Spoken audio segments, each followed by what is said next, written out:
Proof the coronavirus is a biological weapon. Small victories for Hong Kong. And outrage against the Chinese Communist Party. That and more on this week's China News Headlines.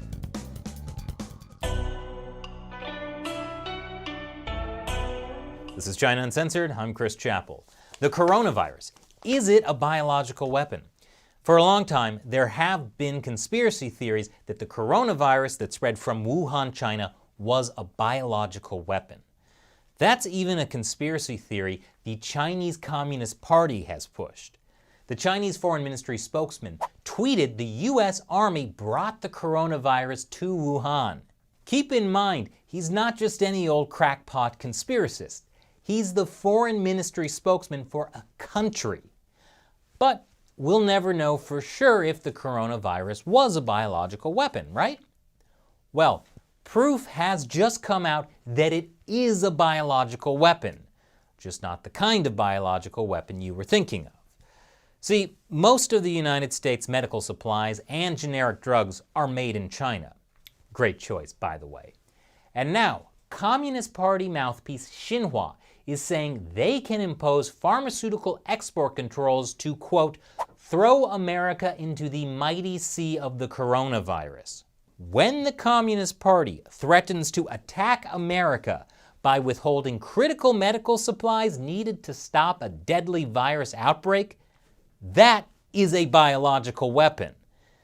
If only America had been willing to do the Chinese Communist Party's bidding, this would have never happened. Speaking of not doing the Communist Party's bidding, President Donald Trump.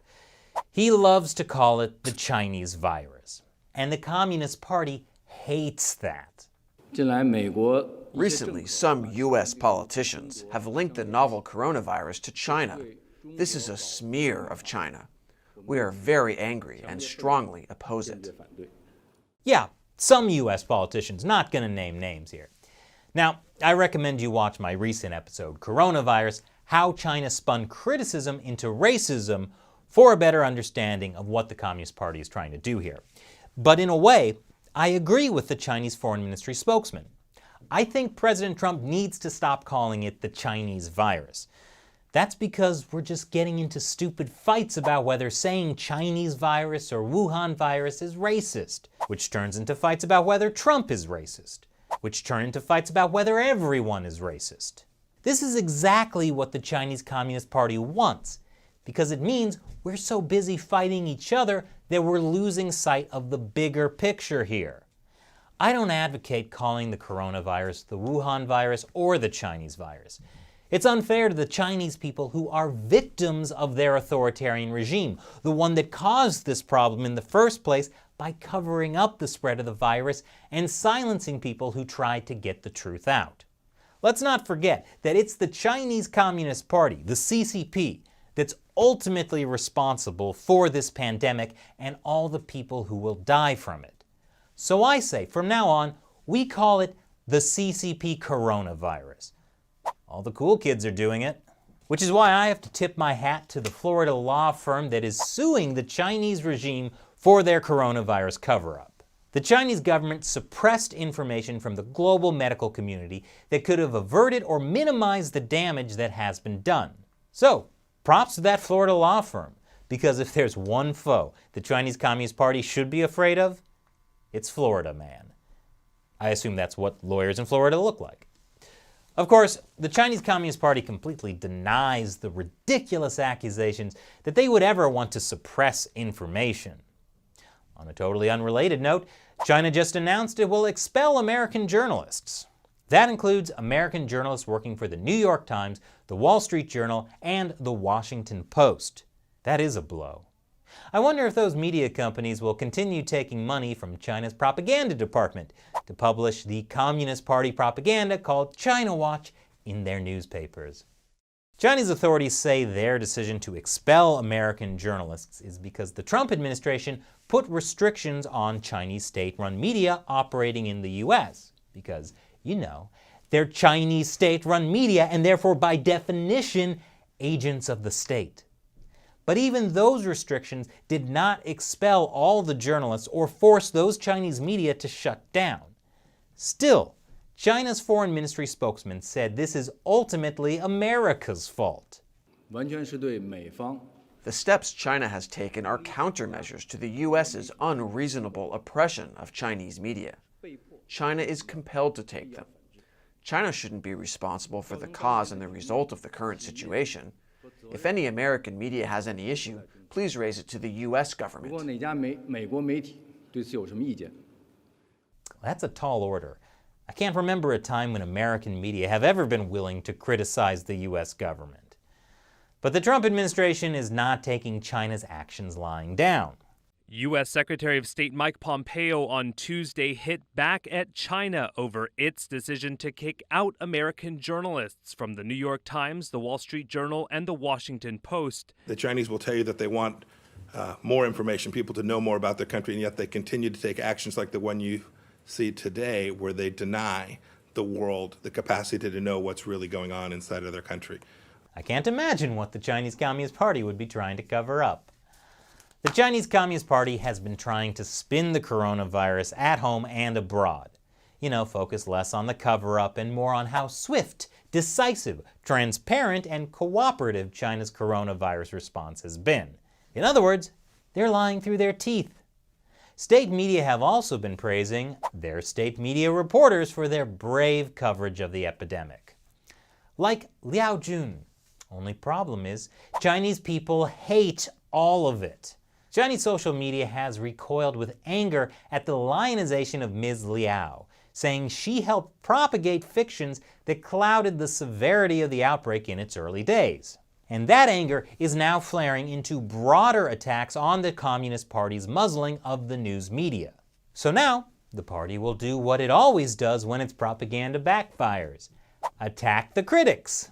Online enforcers are dragging in hundreds for questioning as an assault on online speech continues. That includes any pesky tycoons who criticize Xi Jinping. Wait, are we actually getting to the point where Chinese citizens are less likely than Americans to believe Chinese Communist Party propaganda? Speaking of the party's coronavirus cover-up, remember Dr. Li Wenliang? He was detained by the police after warning his colleagues about the coronavirus on Chinese social media. He later died of the coronavirus himself, which sparked a huge backlash against the government in China. Well, Chinese authorities have investigated Dr. Li's case, and guess who's to blame? The local police! It was their fault, and they will be dealt with accordingly. The investigators also wanted to clear up one little thing. You see, it appears that some hostile forces are attacking the Communist Party by calling Dr. Li a hero for standing up to the system. Well, the joke's on those hostile forces because Dr. Li was a member of the Chinese Communist Party. Is that really the message you want to go with? Dr. Li was a member of the Communist Party, which was ultimately responsible for the spread of the disease that killed him. So there, we showed you. In other news, now might be a good time to quit the Chinese Communist Party. Speaking of getting rid of the Chinese Communist Party, here's an update about Hong Kong. You may remember how the city has been embroiled in massive protests against the Chinese regime for 9 months. Well, according to a Reuters exclusive, what we all thought was happening turns out to have been true. Officers from China's top internal security force, the People's Armed Police, joined Hong Kong police on the front lines. Color me shocked. But another blow may be coming to the forces of evil in Hong Kong. Remember back in August when Hong Kong police attacked protesters on the Hong Kong subway? Well, a court has ordered the subway operator to release CCTV footage of it. Authorities claim there was no police brutality. Really? Well, now they might have a harder time denying that. Another small victory for the Hong Kong protest movement. Chan Kim-man, one of the leaders of the 2014 Umbrella Movement, has been released from an 11-month prison sentence he got for peacefully protesting. He said he has no regrets. But Europe is about to have some major regrets. France is going to allow Huawei gear in its 5G network. The US has called Huawei a national security threat since it's closely tied to the Chinese Communist Party. You know, the one responsible for the CCP coronavirus that's spreading around the world. I guess France surrendered to the pressure. German Chancellor Angela Merkel is also a fan of Huawei. She's trying to block other lawmakers from blocking it. It's like there's a split in Berlin where one side is in favor of the communists.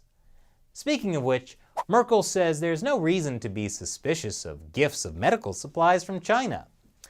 I believe this is how they're shipping them. Part of the problem with getting medical supplies from China is how the Chinese regime uses them as propaganda. Chinese Foreign Ministry spokeswoman Hua Chunying shared this video of Italians singing "Thank You, China" as the Chinese national anthem plays. The problem is, it's fake! Or as the Italians say, fake news. With the CCP coronavirus happening, many people have been forced to stay at home. But even so, exercise is still important. I would just think military exercises might not be the priority. Despite the pandemic, the Chinese regime is still finding time to harass Taiwan. Some things never change.